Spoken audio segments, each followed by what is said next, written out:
हरे कृष्णा। सभी का स्वागत है कृष्णा डिवोशन चैनल पर।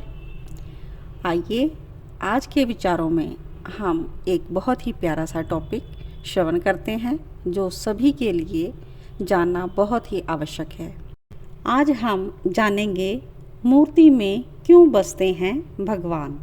यह हमारा आज का शीर्षक है। भगवान मूर्ति में कैसे उपस्थित हो जाते हैं और पत्थर की ही मूर्ति कैसे भगवान बन जाती है, आज हम इसके बारे में चर्चा करेंगे। जब भी हम किसी नए काम को शुरू करते हैं या किसी स्थान पर जाने लगते हैं तो कहा जाता है कि सबसे पहले हमें मंदिर के दर्शन अवश्य करने चाहिए। तो इसके पीछे रीज़न तो यह हो सकता है कि मंदिर के वातावरण में मौजूद सकारात्मक ऊर्जा हमारे मस्तिष्क को स्वच्छ और सजीव कर देगी और हमें सही दिशा में सोचने के लिए विवश करेगी और हमारे द्वारा किया गया प्रत्येक कार्य सफल होगा। तो यह बात बिल्कुल ही सत्य है। भक्तों की उपासना करने के लिए भगवान मूर्ति में बसते हैं। भगवान अंतर्यामी हैं। वैसे तो वो हरेक के हृदय में हर समय विद्यमान रहते हैं। सिद्ध हो, योगी हो, जो समाधि में लगे होते हैं भक्त, भगवान उनको अंतर्यामी रूप का दर्शन दे सकते हैं। परंतु सभी लोग इस रूप में भगवान के दर्शन नहीं पा सकते, तो वो भगवान के दर्शन करने के लिए भगवान की मूर्ति देखते हैं और भक्त भगवान की मूर्ति की उपासना करते हैं।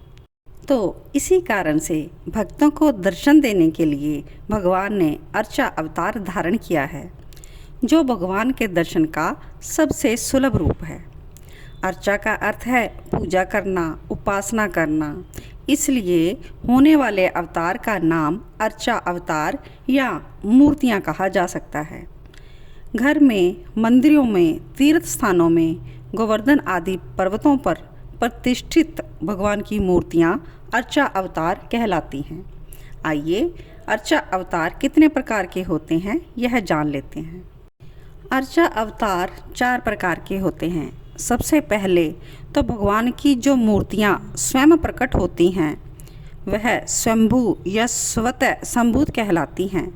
स्वतः संभूत मूर्तियाँ यूँ ही नहीं मिल जाती, ये उपासकों के लिए प्रादुर्भूत होती हैं और इनकी उपासना शीघ्र ही सिद्ध हो जाती है। जहाँ पर भी ये प्रकट होती हैं वह स्थान तीर्थ स्थल हो जाते हैं। और दूसरी होती हैं देव मूर्तियाँ। जो मूर्तियाँ देवताओं के द्वारा प्रतिष्ठित होती हैं वह देव मूर्तियाँ कहलाती हैं। और थर्ड है सिद्धों द्वारा स्थापित की गई मूर्तियाँ, वह सिद्ध मूर्तियाँ कहलाती हैं। और फोर्थ प्रकार की मूर्तियाँ या अर्चा अवतार भक्तों या मनुष्यों के द्वारा स्थापित होती हैं, वे मानुष कहलाती हैं। तो हमारा प्रश्न चल रहा था कि मूर्ति कैसे भगवान हो जाती है या भगवान कैसे प्रतिमा में उपस्थित हो जाते हैं। तो इसके बारे में श्री एकनाथ जी ने कहा है कि मैं जो हूँ वही मेरी प्रतिमा है। प्रतिमा में और मुझ में कोई भी फर्क नहीं है। तो भगवान और भगवान की प्रतिमा में कोई भी अंतर नहीं है। ब्रह्म भले ही निर्गुण हो, लेकिन उपासना के लिए वह सगुण हो जाता है और आकार विशेष ग्रहण करता है। जब भी भगवान अवतरण लेते हैं, अवतरित होते हैं, तो किसी न किसी रूप में ही अवतार लेते हैं। जैसे भगवान विष्णु सर्वव्यापक हैं और उनकी जो उपलब्धि है वो शालिग्राम जी में मानी जाती है। और यदि शालिग्राम जी पर एक टक दृष्टि रखकर प्राण की गति के साथ आप ओम का जप और भगवान का ध्यान करते हैं तो उपासक इसी में भगवान की झांकी पा सकते हैं।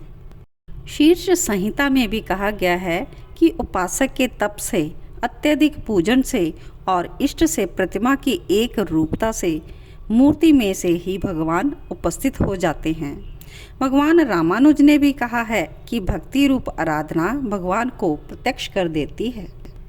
ब्रज में भी अनेक स्थल हैं जहां उपासकों ने अपनी उपासना के बल से भगवान को स्वयं प्रकट किया है।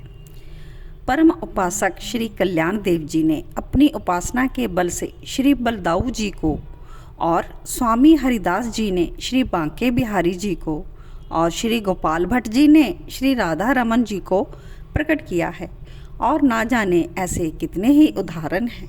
जब भी भक्त अपनी भक्ति की शक्ति से भगवान को प्रकट करना चाहते हैं, भगवान की मूर्ति उसी समय भगवान हो जाती है। उसमें ज्ञान, शक्ति, बल, ऐश्वर्य, वीर्य और तेज आदि 6 गुण विद्यमान हो जाते हैं। भक्त उसे मूर्ति नहीं देखता बल्कि उसे अपना भगवान मानने लग जाता है। भक्त मीराबाई के लिए द्वारकाधीश की निरी जड़ मूर्ति नहीं थी, स्वयं चिन्मय भगवान थे। मीरा की इच्छा मात्र से ही उन्होंने अपने में उसे लीन कर लिया। कर्माबाई गोपाल में वात्सल्य का भाव रखती थी और गोपाल ने उन्हें यशोदा माता की तरह मातृत्व भाव में देखा।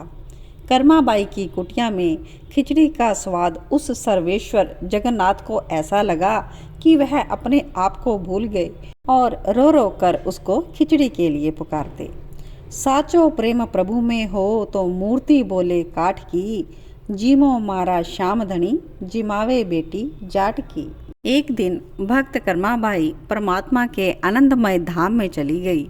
उस दिन भगवान जगन्नाथ बहुत रोए। श्री जगन्नाथ जी के विग्रह के नयनों से अविरल अश्रु प्रवाह होने लगा और रात्रि में राजा के स्वप्न में प्रभु बोले कि आज माँ इस लोक से विदा हो गई है तो अब मुझे खिचड़ी कौन खिलाएगा। सच्चे भाव से मूर्ति पूजन करने से भगवान प्रकट हो जाते हैं, इसका प्रमाण इस बात से मिलता है। और आज भी कर्माबाई के हाथ जैसी बनी खिचड़ी का भोग भगवान जगन्नाथ जी को लगता है। भगवान मूर्ति में से ही प्रकट हो जाते हैं, इसके बारे में हम एक अन्य कथा श्रवण करते हैं। एक महात्मा जी के पास शालिग्राम जी की मूर्तियाँ थीं, तो एक बच्ची छोटी सी महात्मा जी के पास बैठकर उनको पूजा करते हुए देखती थी। तो एक दिन बच्ची ने महात्मा जी से पूछा, आप किसकी पूजा करते हो? महात्मा ने समझा दिया कि मैं शिल्पले भगवान की पूजा करता हूँ। तो बच्ची ने पूछा, शिल्पले भगवान की पूजा करने से क्या हो जाता है? महात्मा कहते हैं कि शिल्पले भगवान की पूजा करने से मनचाहा फल प्राप्त होता है। तो बच्ची ने कह दिया कि आप मुझे भी एक शिल्पले भगवान दे दीजिए, मैं भी आपकी तरह पूजा किया करूँगी। भगवान के प्रति बच्ची का अनुराग देखकर महात्मा जी ने एक शालिग्राम देकर उसे पूजा करने का तरीका बता दिया। कन्या सच्ची लगन से नित्य प्रति शिल्पले भगवान का पूजन करने लगी और इष्ट देव के अनुराग में ऐसी रंग गई कि बिना भोग लगाए कुछ भी खाती पीती नहीं थी और क्षण भर का वियोग भी सहन नहीं करती थी। कन्या जब बड़ी हुई तो विवाह के समय ससुराल जाते हुए शिल्पले भगवान को भी साथ ले गई। तो आगे उसका पति उसे दुर्भाग्यवश ऐसा मिला कि उसे भगवान में विश्वास नहीं था। उसने पत्नी को पूजा करते देखा और बिना पूछे ही मूर्ति को उठा लिया और बोला कि इसे तो मैं नदी में डाल दूंगा। कन्या के बहुत अनुनय विनय करने पर भी पति ने नदी में फेंक दिया और उसी समय कन्या अपने शिल्पले भगवान के विरह में दीवानी हो गई और हर समय यही रट लगाए रहती, मेरे शिल्पले भगवान मुझ दासी को छोड़कर कहाँ चले गए, शीघ्र दर्शन दो, आपका वियोग असहन है मेरे लिए। और वह विरह में पागल होकर नदी के किनारे पहुँच गई और ऊंचे स्वर में अपने प्रभु को पुकारने लगी, शीघ्र आकर दर्शन दो, नहीं तो दासी का प्राण अंत हो जाएगा। इस करुण पुकार के साथ ही एक अद्भुत स्वर गूंजा भगवान का, मैं आ रहा हूँ। और उसी समय कन्या के समक्ष वही शालिग्राम जी मूर्ति से प्रकट हो गए। जैसे ही शालिग्राम जी को हृदय से लगाने लगी, उस मूर्ति के अंदर से चतुर्भुज रूप में भगवान प्रकट हो गए। भगवान के दिव्य तेज से सभी लोगों की आंखें बंद हो गई और तभी एक दिव्य गरुड़ ध्वज विमान आया और अपनी सच्ची भगत को विमान में बिठलाकर वैकुंठ लोक को चले गए। सभी लोग और उसका पति यह सब दृश्य देखते ही रह गए। तो इस प्रकार इस प्यारी सी कथा के माध्यम से हम सब ने जाना कि कलयुग में मूर्ति पूजा से बढ़कर भक्ति का और कोई भी साधन नहीं है। अग्नि पुराण में भी कहा गया है कि यमराज का यमदूतों को निर्देश है कि वे मूर्ति की पूजा करने वालों को नरक में नहीं लेकर जाएंगे और भक्त अपनी सच्ची भक्ति, श्रद्धा, विश्वास के द्वारा मूर्ति से भगवान को उपस्थित कर सकते हैं। आशा करती हूँ आज के विचार कि मूर्ति में से भगवान कैसे होते हैं प्रकट आपको ज़रूर पसंद आया होगा और आप इस कथा से आवश्यक लाभ लेंगे और बताए गए विचारों को श्रवण करके, मनन करके भगवान के प्रति सच्ची आस्था, भक्ति अपने आप में आप प्रकट करेंगे और भगवान की सच्ची भक्ति करने का संकल्प भी लेंगे।